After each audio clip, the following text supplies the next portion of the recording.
we're always running out of time all the time.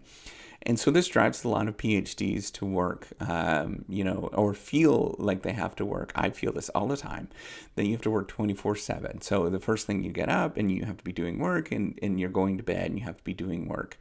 And you feel guilty if you're not doing any of these kind of things, right? So what I try to do, and I'm not good at it, admittedly, but I try to set hours as if I was working so that I would know when I'm outside of bounds in either one of them, right? So then you know whether you're doing something that's okay, and you know what that behavior is, whether it's good or bad for that certain time. So you have to set these hours. The problem is because it's kind of relentless. It just doesn't end otherwise, and you never have that feeling of completion, and you just never feel like it is you're done in any sort of way. And I know that there's always projects that come up, and that's okay to work on a project from time to time, and work very aggressively during that time. But then you also should sort of allocate some downtime for yourself so that you can recuperate. It actually is really good in terms of creativity to get this, your mind flowing, to have that break, to go back into it and work at it again. You have to regularly do that. That's an important thing for you to do. And it's a skill that you have to learn. Everybody feels like this, I guarantee it.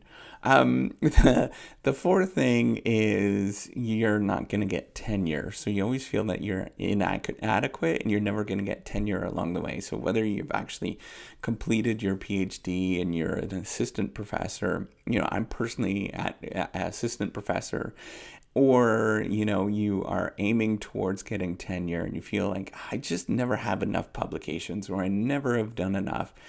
That is a normal feeling. And the way that I look at this, it was actually really good advice that was given to me years ago. And you might not get tenure at one particular place, and that's not necessarily what you're looking at.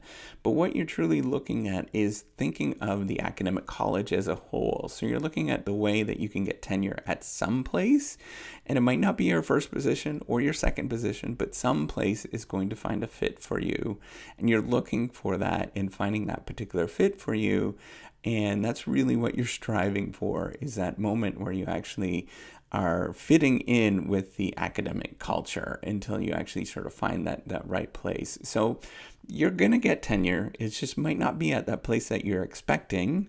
And it might happen, right? Or it's going to happen. And you just have to sort of be flexible and sort of thinking about where it's going to happen. One thing that I have learned during my PhD is to be flexible with a lot of different things.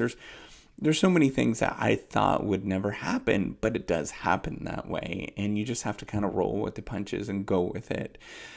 The fifth thing that I think is important is you always feel kind of inadequate, right? So you have a tremendous amount of uncertainty about what you're doing, and whether you're actually doing the right thing, whether the things that you're doing are legitimate, if it's the right project that you're working on, the papers are okay. And you know what? That's never going to change. And I think you just kind of have to deal with it. I've been in this long enough, not as long as many other people. And I think many other people would have this kind of same experience, that even when they're been doing this 30 years, they always feel kind of inadequate, and they've never done enough, and they could have done this, or they should have done that.